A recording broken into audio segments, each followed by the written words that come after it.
I was lost in the Grand Hotel lobby, surrounded by strangers, unsure why I even walked in. That's when a man appeared, sharp suit, piercing eyes, powerful presence.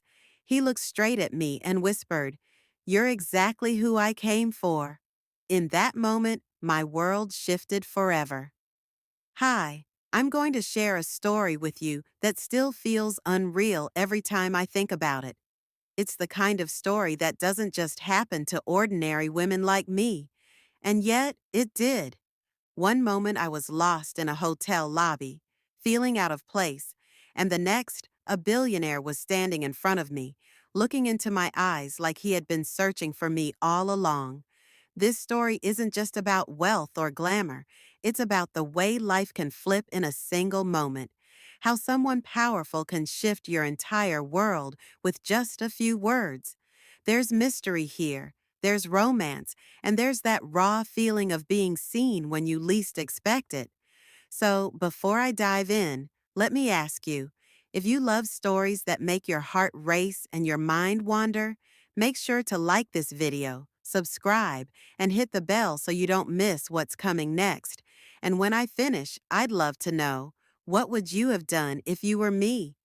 Hi, I'm going to share a story with you that still feels unreal every time I think about it. It's the kind of story that doesn't just happen to ordinary women like me, and yet it did. One moment I was lost in a hotel lobby, feeling out of place, and the next, a billionaire was standing in front of me, looking into my eyes like he had been searching for me all along.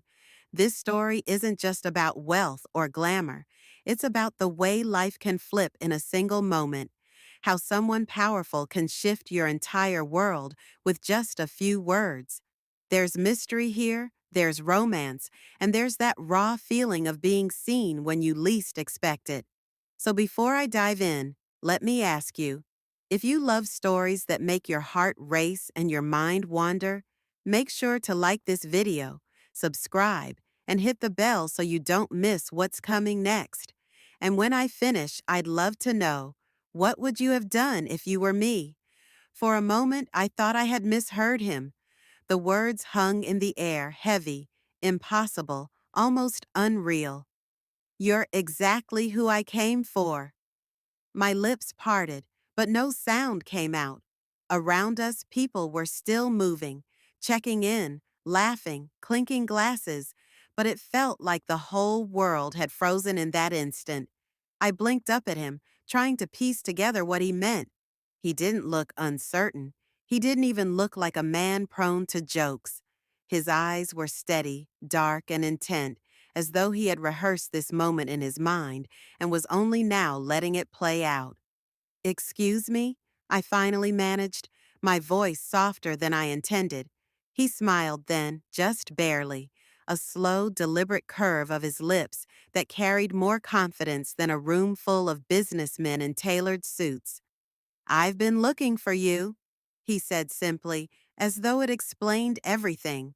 I almost laughed, half in nerves, half in disbelief. "I think you must be mistaken. We've never met."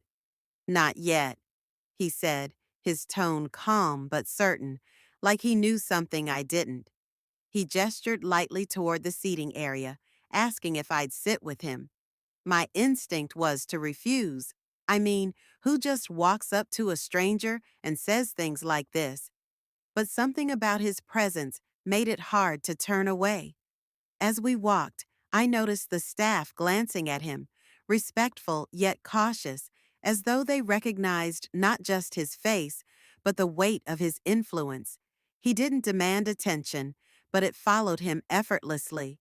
And as much as I wanted to stay skeptical, I couldn't ignore the way my pulse quickened.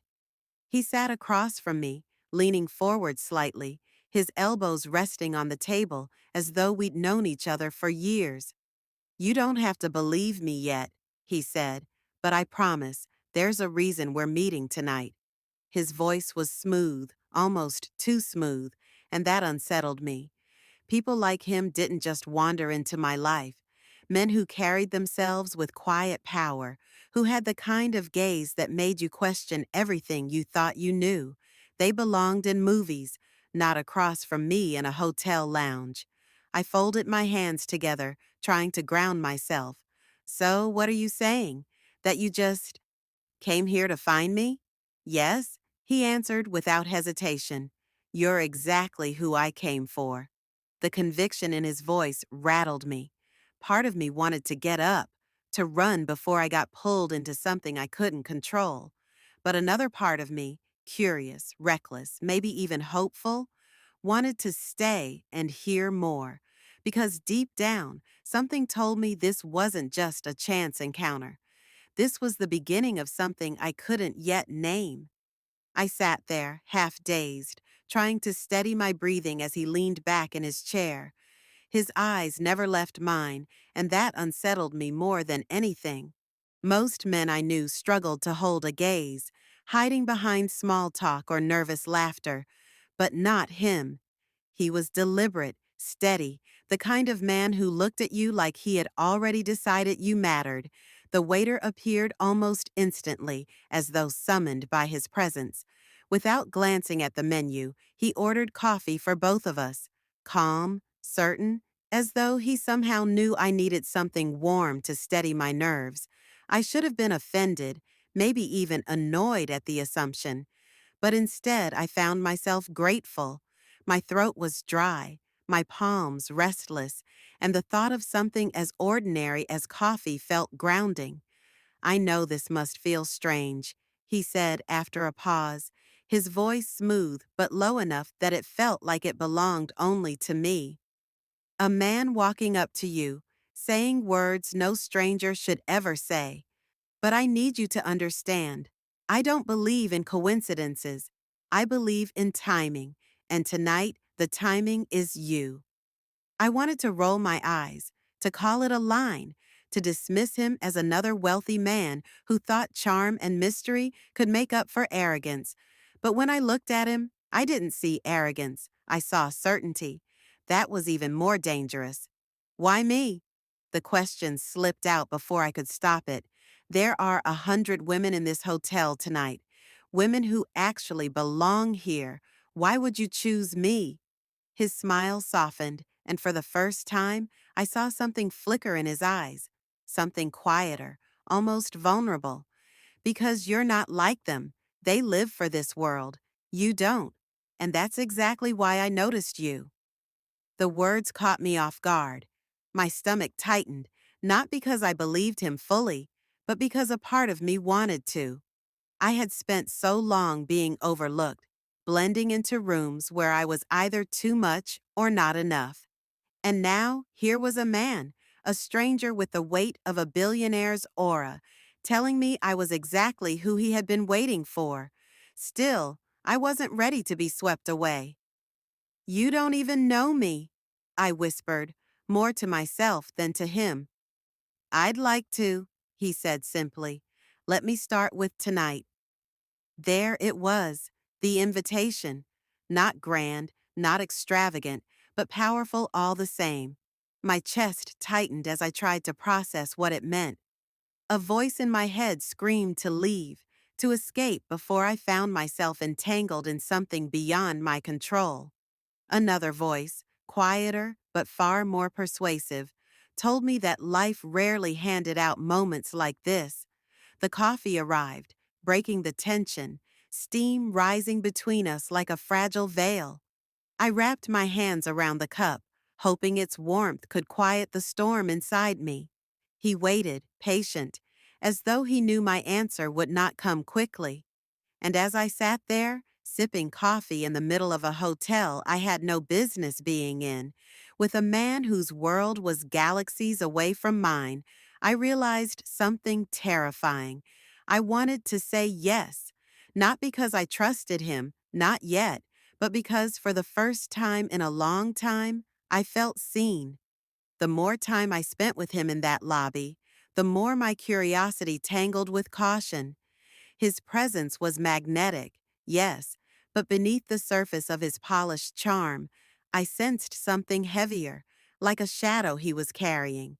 At one point, while he stepped away to take a call, I overheard two members of the staff whispering near the counter. Their voices were low, but the words still reached me. That's him, the billionaire, always with someone new, never the same woman twice. The other one chuckled softly, as though it were a joke, but it landed in me like a warning. I felt my stomach tighten. Of course, men like him weren't faithful. They weren't searching for something real. They were bored, spoiled, addicted to the thrill of pursuit. I told myself not to be naive, not to fall into the trap so many others probably had. When he returned, I tried to pull back, keeping my answers short, guarding my emotions. He noticed immediately. His gaze narrowed, his posture shifted. Something changed, he said quietly. What did you hear? I froze, caught off guard by his perception. I could have lied, brushed it off, but the words slipped out before I could stop them. They said you're never serious, that women are just distractions to you. He didn't flinch. For a moment, he just looked at me, long and hard, as though measuring whether to defend himself or let me walk away. Then he leaned forward, his voice lower than before. They're not wrong. I've had my share of mistakes. I've let people in for the wrong reasons. And yes, I've walked away when I should have stayed. But that's not the whole story. I wanted to scoff, but something in his tone held me still. His eyes, usually so sharp and commanding, softened with something else. Pain, maybe even regret. I built my life fast, he continued, faster than I knew how to handle. Money, power, attention, it all came at once. And when it did, people came too. Some wanted me, some wanted what I had, and I didn't always know the difference. But I've learned, and I don't want the same mistakes anymore. For the first time, his words felt raw, unscripted. I didn't know whether to believe him, but I couldn't deny the sincerity I heard. And then came the first twist, his confession. He hadn't just stumbled upon me by chance that night. He had come there knowing I would be in that lobby. You think this is coincidence? He said softly. It isn't. I came for you, because I've seen you before. The world tilted slightly. My heart stuttered in my chest. Before I could even ask where or how, I knew my life was about to shift again. His words clung to me like smoke, impossible to brush away. I came for you because I've seen you before. My chest tightened, and my first thought was that he was lying, feeding me some elaborate line meant to disarm me. Yet there was no smugness in his expression, no smirk to suggest it was a game. Instead, he looked almost relieved, as though finally admitting the truth lifted a weight off his shoulders. I swallowed hard. You've seen me before? Where? He leaned back, eyes still locked on mine. At a conference, months ago. Not the kind of event you'd expect to notice someone in the crowd. But I noticed you. You asked a question no one else had the courage to ask.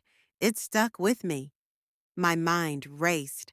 I tried to recall every conference I had ever attended, every crowded ballroom where I had quietly blended into the audience. Then I remembered a small event my company had sent me to, where I sat nervously in the back until I gathered enough courage to ask about fairness in hiring practices. I had almost regretted it, thinking my question was brushed aside. But now, hearing him say this, my throat went dry. You were there? I whispered, stunned. Yes, he replied firmly, and I couldn't forget you. Not because of how you looked, though I remember that too, but because you spoke like you had nothing to lose. Everyone else played safe, you didn't, and that stayed with me. His gaze softened then, and for the first time, he seemed less like the billionaire everyone whispered about, and more like a man who had been searching for something real. I told myself that if I ever crossed paths with you again, I wouldn't waste the chance. A strange mix of emotions rose inside me. Flattery, fear, disbelief. Part of me wanted to lean in, to let the warmth of his words wrap around me like a blanket. But another part screamed caution. Billionaires didn't follow women from conferences. Billionaires didn't notice people like me. Was this genuine, or was I being pulled into something far more dangerous than I realized? I don't know what to say, I admitted, my voice trembling. You don't have to say anything yet, he murmured. Just know that I meant what I said. You're exactly who I came for. I stared at him, my fingers tightening around the warm coffee cup.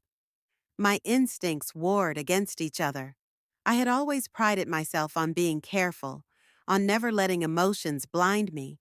And yet, here I was, shaken to my core by a man whose world was galaxies away from mine. What do you want from me?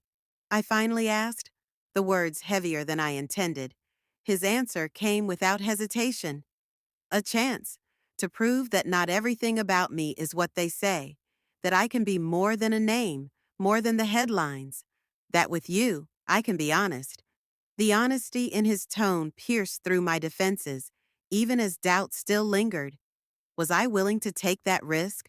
To let someone like him into my life, knowing how easily I could be broken in the process? That night, sitting across from him, the world spun slower and my heart thudded louder. I didn't give him an answer, but deep down, I knew this was no longer about coincidence. This was the turning point, the place where my story, our story, would either begin or end. The hours slipped away without me realizing. What started as hesitation turned into a conversation that pulled me deeper than I had expected.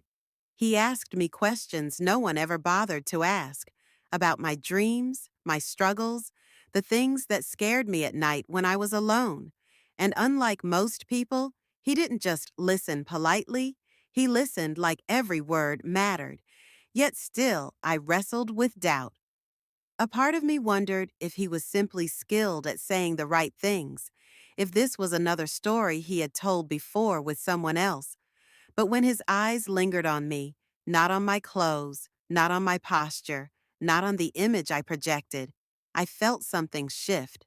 It wasn't lust, it wasn't charm, it was recognition, the kind that feels like someone has found a missing piece of themselves in you. I don't know if I can trust this, I admitted finally, my voice low, my hands trembling slightly. He didn't argue, he didn't press, he simply nodded as if he understood. Then don't trust the words, he said softly. Trust the time, let me prove it. Those words settled into me like an anchor. He wasn't asking me to leap blindly. He was asking me to give space for the truth to reveal itself. And strangely, that felt easier to accept. By the time I stood to leave, the lobby had quieted, and the piano had gone silent. The world outside still moved, but for me, something had changed. I wasn't walking out the same woman who had stepped nervously into that hotel hours earlier. As I reached the door, he walked beside me, not ahead, not behind. For all his power, he didn't try to lead. He simply matched my pace. At the entrance, he paused, his voice steady but warm. This is just the beginning. Whether you choose to believe it tonight or tomorrow, know that I meant every word. I nodded, unable to trust my voice. My chest was tight, my mind spinning, but beneath all that, a quiet thread of hope had begun to form. That night in the hotel lobby didn't end with fireworks or promises sealed in gold. It ended with a choice, a simple, fragile choice to step into something unknown. And as I walked away, heart pounding, I realized that sometimes the beginning of a story doesn't announce itself with clarity. Sometimes it begins quietly in the uncertain space between fear and desire, and that was enough. That night in the hotel lobby changed me forever. I walked in feeling lost, invisible, and out of place. I walked out with a story that reminded me how unexpected life can be, how love sometimes finds you when you're not even looking. Maybe this is just the beginning, or maybe it's more, but I'll never forget the way it started.